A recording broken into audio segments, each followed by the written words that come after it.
जय हिंद। एक छोटा बच्चा भी जानता है कि अगर एक हाथ में पैसा है और दूसरे हाथ में अगर टॉफी है तो लपकेगा किधर? पैसे की तरफ। याद रखना। वो छोटे बच्चे भी जानते हैं इंपॉर्टेंस मनी का, ना कि टॉफी का। उसको पता है कि इस पैसे से हम बहुत सारे टॉफी खरीद लेंगे। ओके, तो वही बात हम करते हैं कि आखिर मनी का इंपॉर्टेंस क्या है। जिस चैप्टर को आज डिस्कस करने वाले हैं उस चैप्टर का नाम है money and credit. Simple chapter है, इजी चैप्टर है, बस ध्यान सुनना है और क्लियर हो जाएगा। तो दो शब्दों से मिलकर बना हुआ है money and credit, class 10th economics, third chapter. तो याद रखिएगा। अच्छा, मनी का इंपॉर्टेंस देखा जाए ना तो आज जितने भी ट्रांजेक्शन होते हैं, ट्रांजेक्शन बोले तो लेन देन, जितने भी ट्रांजेक्शन होता है ना, आप मार्केट में जाते होगे कुछ भी परचेज करने के लिए, तो डे टू डे एक्टिविटी में हर दिन डे टू डे एक्टिविटी में मनी का इन्वॉल्वमेंट बहुत ज्यादा हो चुका है। अब कोई भी सामान परचेज करने के लिए जाओ, चाहे आप एक सुई लो या हवाई जहाज की औकात है तो हवाई जहाज ले लो, वहां पर मनी का इन्वॉल्वमेंट आएगा। तो आखिर मनी है क्या? आखिर मनी है क्या जो इतना ज्यादा इंपॉर्टेंट हो गया है आज के लाइफ में, आज इस मॉडर्न टाइम में? ठीक है, तो आखिर मनी है क्या, समझेंगे डेफिनेशन को। देखिए, अगर एग्जाम में आता है, बोर्ड एग्जाम में आता है कि मनी है क्या, या फिर अगर स्कूल के एग्जाम में भी आता है मनी है क्या, तो आपके पास बहुत सारे रास्ते हैं मनी को एक्सप्लेन करने का। एक तो रास्ता ये हो जाता है बेसिकली डेफिनेशन कि अगर आपके पास कुछ पैसे का जुगाड़ है, जैसे कि मेरे पास होना चाहिए, आज पैसे का जुगाड़ हो गया था। हाँ हाँ ठीक है। अरे बाबा बहुत ज्यादा है आज तो ये देखिए, ये है मनी, है ना, ये मनी है। 50 रुपया है, बहुत है, आज मंचूरियन चलेगा। तो ये क्या बोलते हैं 50। अब इसको कैसे डेफिनेशन कैसे लिखोगे, है ना। सिंपल सा बात है, जब आपके एग्जाम में पूछे ना कि व्हाट इज मनी, तो कुछ नहीं करना बेटा, इस पीछे वाले एरिया में ना, पीछे में फेविकॉल अच्छे से लगाकर और आंसर शीट पर ना जहां लिखा हुआ व्हाट इज मनी उसके नीचे चिपका देना। तो जो 2 मार्क्स का है वहां 3 मिल जाएगा, जहां 3 मार्क्स का है वहां 10 या 11 मार्क्स तो इजीली मिल जाएगा, है ना, क्योंकि आपने एकदम प्रैक्टिकली मनी को एक्सप्लेन किया है। एक ये रास्ता है। दूसरा रास्ता आपके पास है जो ये है, जहां डेफिनेशन लिखा हुआ है। मेरे अंदाज से ये रास्ता सबसे परफेक्ट होगा कि मनी है क्या। तो समझते हैं मनी क्या है। Money is a medium of exchange. मुद्दे की बात बस ये है, इतना ध्यान रखना। मनी क्या है? Is a medium of exchange. जब आप कोई गुड्स परचेज करने जाते हो तो एक्सचेंज किससे करते हो? मनी से। ना कि आपने कोई सामान केस लिया उसके बाद उसे शाबाशी दे दी, वाह क्या गुड्स हैं तेरे, बहुत अच्छे गुड्स हैं, और उसने शाबाशी खुश होकर गुड्स फ्री में दे दिया, सामान ले जाओ फ्री में दे दिया। नहीं, आपने उसे कुछ ना कुछ तो दिया होगा, कुछ ना कुछ वैल्यू दिया होगा, कुछ ना कुछ उसे मनी दिया होगा, तभी जाकर एक्सचेंज हो पाया। तो मनी क्या है?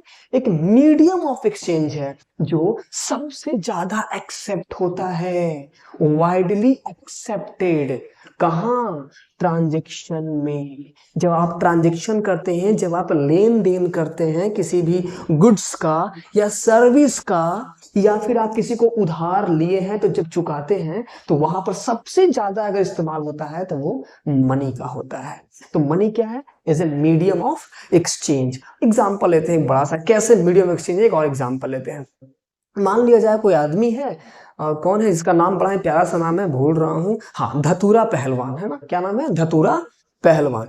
वो गया बाइक लेने के लिए, बुलेट, है ना, बुलेट लेने के लिए गया।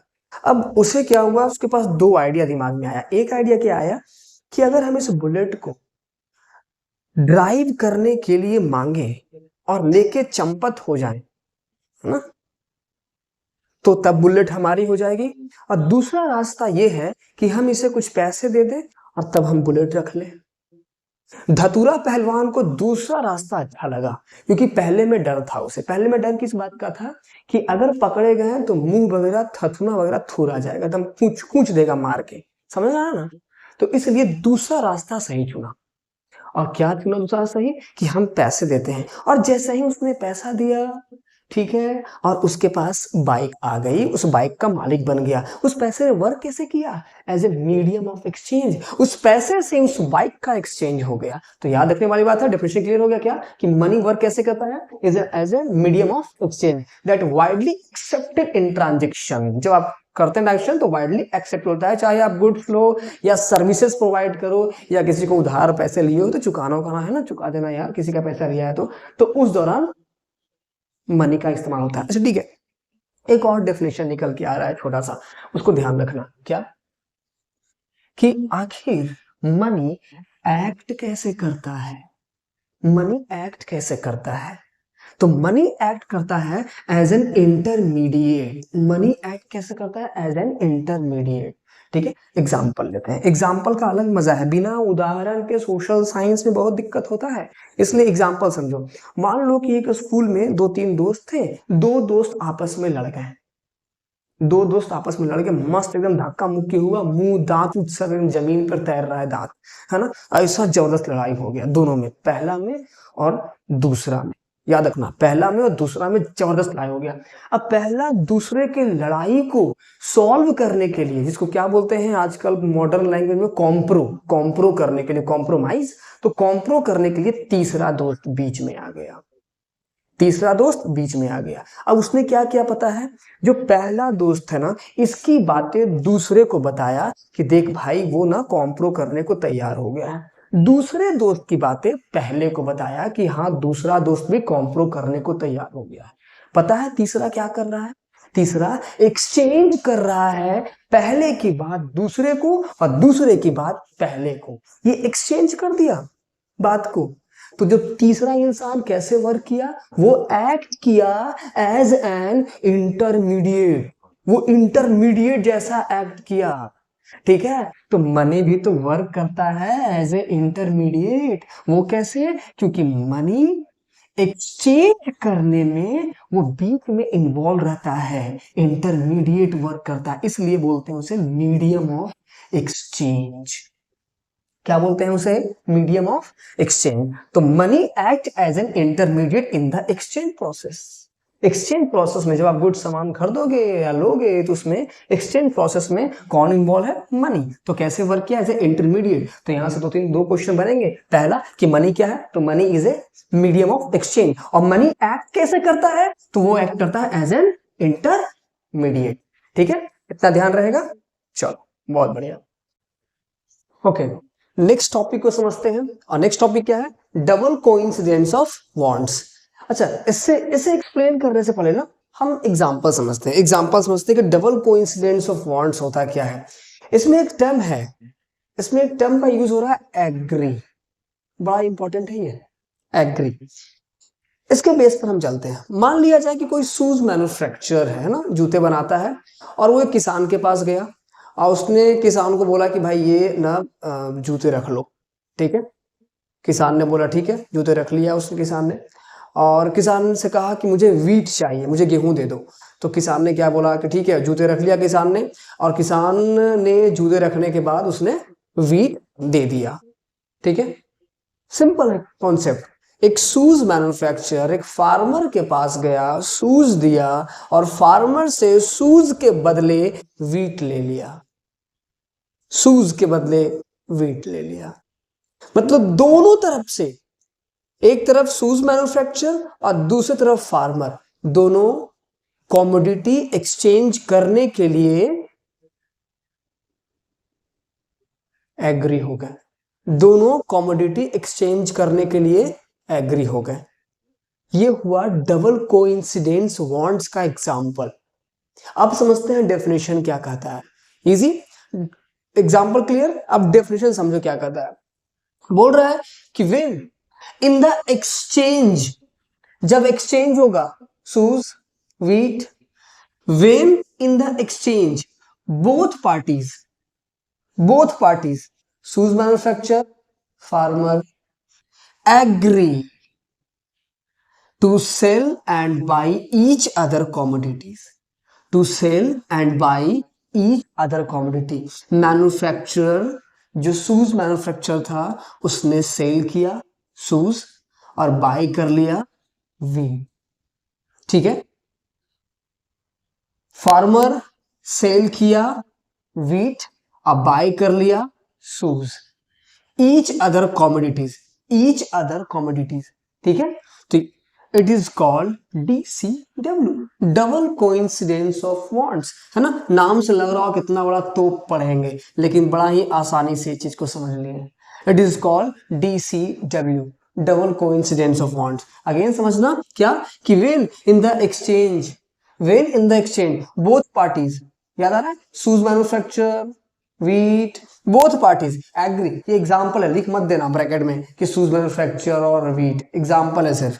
तो when in the exchange both parties agree to sell and buy each other commodities, commodity मतलब गुड्स, कमोडिटी मतलब गुड्स, ईच अदर कमोडिटीज, ठीक है, वो सेल और बाय करने को तैयार हो गए, उसी को बोलते हैं डबल कोइंसिडेंस ऑफ वांट्स। अच्छा, सेकंड पॉइंट क्या है डबल कोइंसिडेंस ऑफ वांट्स का, कि यह एक एसेंशियल फीचर है, ठीक है, फीचर समझते हो ना, एसेंशियल फीचर किस चीज का, बार्टर सिस्टम का।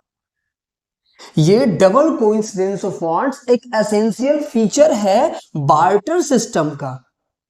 अब ये पॉइंट आ रहा है कि सर बार्टर सिस्टम फिर क्या है, हमने ये समझ लिया कि डबल कोइंसिडेंस ऑफ वांट्स एक बड़ा ही इंपॉर्टेंट फीचर है बार्टर सिस्टम का, पर हम ये जानेंगे कि बार्टर सिस्टम आखिर क्या है, ठीक है। अब नाम फिर अगेन इकोनॉमिक्स में ऐसे नाम आएंगे, इकोनॉमिक्स में ऐसे नाम आते हैं, ठीक है। तो बार्टर सिस्टम अगेन बड़ा ही इजी, ये भी कोई तोप नहीं है कि चल जाएगा तो कुछ दिक्कत हो जाएगा। समझना क्या है कि बार्टर सिस्टम क्या है, और याद हो जाएगा, खैर ध्यान सुनना, याद हो जाएगा क्या कि when goods are directly exchanged, when goods are directly exchanged for goods, goods के बदले goods, double coincidence of wants, है ना, शूज दो वीट लो, ठीक है, वीट लो शूज दो, गुड्स के बदले गुड्स, कमोडिटीज के बदले कमोडिटीज, तो when goods are directly exchanged for goods, ठीक है, यहां तक क्लियर। लेकिन जो नेक्स्ट पॉइंट है उसे ध्यान सुनना, there no use of money, जहां किसी तरीके का पैसे का इस्तेमाल नहीं होगा, वो कहलाएगा बार्टर सिस्टम। तो बार्टर सिस्टम क्या होगा कि जहां गुड्स तो एक्सचेंज होगा लेकिन मनी का इस्तेमाल नहीं होगा, गुड्स के बदले गुड्स, कमोडिटीज के बदले कमोडिटी, सर्विस के बदले सर्विस, ठीक है, वहां होगा क्या, वो क्या कहलाएगा, बार्टर सिस्टम। चलो जी, अब नेक्स्ट टॉपिक की बात करते हैं। एक और छोटा सा टॉपिक है, हमने पढ़ लिया था बार्टर सिस्टम क्या है, ये क्लियर हो गया था। बार्टर सिस्टम क्या है कि जब हम कोई गुड्स को एक्सचेंज करते हैं वहां पर मनी इन्वॉल्व नहीं होता है, वो होता है बार्टर सिस्टम।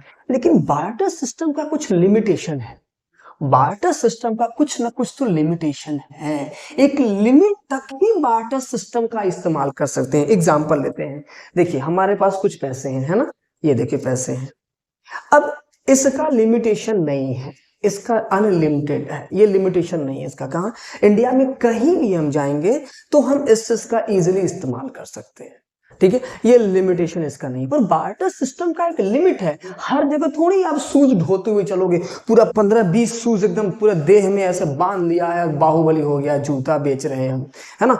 तो आप पैसे की वैल्यू है ना, आप इसके लिमिटेशन नहीं, कहीं भी इंडिया में जाइए आप पैसे का इस्तेमाल कीजिए, ठीक है, याद रखना रुपीज का इस्तेमाल करना है, पैसे में डॉलर भी आता है, ऐसा नहीं कि इंडिया में आप डॉलर से सामान परचेज कर रहे हैं तो दिक्कत हो जाएगा, तो रुपीज का इस्तेमाल करना है। तो पॉइंट क्या कर रहा है, लेकिन यहाँ पर बार्टर सिस्टम का तो लिमिटेशन है। अच्छा, 3 लिमिटेशन है। सबसे पहले क्या समझते हैं, पहला लिमिटेशन क्या कर रहा है कि the condition of double coincidence must be fulfilled for barter. अगर आप बार्टर सिस्टम को फुलफिल करना चाहते हैं, अगर बार्टर सिस्टम को सक्सेस करना चाहते हैं, तो आपको डबल कोइंसिडेंस वाले कंडीशन को फुलफिल करना होगा। अब डबल कोइंसिडेंस क्या था, याद आ रहा है ना, एग्री, एग्री, जहां पर दोनों पार्टी, फार्मर और शूज मैन्युफैक्चर, दोनों एक दूसरे को कमोडिटी एक्सचेंज करने के लिए एग्री हो गया। अच्छा, ये जरूरी है कि हर वक्त वो एग्री हो जाए, दूसरे बार फिर वो शूज लेकर गया और मना कर दिया, बोला नहीं भैया इस बार हमको ट्रैक्टर चाहिए, हम वीट तब देंगे जब हमें ट्रैक्टर चाहिए, अब उसके पास ट्रैक्टर है ही नहीं, ठीक है, तो वो वीट किसे देगा? ट्रैक्टर वाले को, जो ट्रैक्टर देगा उसे वीट देगा। ठीक है, तो यहां पर एग्री वाला कॉन्सेप्ट लगेगा बेटा, क्या कि the condition of all double coincidence, जब डबल कोइंसिडेंस बार्टर सिस्टम तभी फुलफिल हो पाएगा जब यहां पर डबल कोइंसिडेंस का कंडीशन सक्सेस हो। ठीक है, ये क्लियर। सेकेंड लिमिटेशन क्या है? सेकेंड लिमिटेशन क्या है? Difficult to accumulating the wealth and value. अब मुझे पता है कि इसकी वैल्यू है ना, इसकी वैल्यू मुझे पता है। अच्छा, ये 50 100 कैसे हो गया? एनीवे, ठीक है, इसकी वैल्यू पता है कि 100, और 100 में नहीं भी तो कम से कम 10 आइसक्रीम तो आ जाएगा। इसकी वैल्यू हमें पता है ना। इंडिया में कहीं भी जाएंगे, पैसे देंगे, 10 आइसक्रीम 5 आइसक्रीम तो आ जाएगा। लेकिन आप समझ के देखिए कि हम क्या कर रहे हैं कि शूज की वैल्यू कैसे पता लगाएं, है ना। वीट की वैल्यू कैसे पता लगाएं? वीट की वैल्यू को एक्यूमुलेट करना मुश्किल है, शूज की वैल्यू को एक्यूमुलेट करना मुश्किल है, बताना मुश्किल है। ठीक है, इसलिए डिफिकल्ट होता है बार्टर सिस्टम का लिमिटेशन, कि मनी है तो उसकी वैल्यू पता है, बट शूज की वैल्यू नहीं पता है। आप शूज रखे हुए वैल्यू नहीं पता है। थर्ड जो होता है डिफिकल्ट टू स्टोर, याद रखना। अच्छा, इसे इसे डिफिकल्ट करना आसान है या फिर इसे स्टोर करना आसान है? आप इजिली आप इसको क्या कर सकते हैं? स्टोर कर सकते हैं, ऊपर वाला पॉकेट। तो डिफिकल्ट यहाँ पर क्या है कि स्टोर करना मनी को आसान है, लेकिन गुड्स को स्टोर करना बड़ा मुश्किल है। अब बाई चांस मान लिया जाए कि इसी पैसे से हमने 1 या 2 केजी वीट परचेज कर लिया, है ना, और वीट परचेज करके और उसे ढोए लेके चल रहे हैं कि भैया ये वीट ले लो, मुझे आइसक्रीम दे दो, बड़ा मुश्किल है। तो याद रखना कि बार्टर सिस्टम में जो गुड्स होते हैं, जो चीजें, उसे स्टोर करना मुश्किल होता है और उसका फ्यूचर में यूज करना भी मुश्किल होगा। हम इसका इस मनी का फ्यूचर में यूज कर सकते हैं, पर आप वीट रखे हुए हैं कि हम ना 2 साल बाद इसका इस्तेमाल करेंगे, तब तक वीट ना फिर से वो फ्लावर हो गया बन के, है कि नहीं। तो यहाँ पर लॉन्ग टाइम के लिए हम इस चीज का इस्तेमाल नहीं कर सकते हैं। तो क्या क्या हमने डिस्कस कर लिया? एक तो मनी क्या होता है डिस्कस कर लिया, double coincidence of wants clear हो गया होगा, बार्टर सिस्टम क्लियर हो गया, and limitation of barter system, और मनी वर्क एक्ट कैसे करता है एज एन इंटरमीडिएट। ठीक है।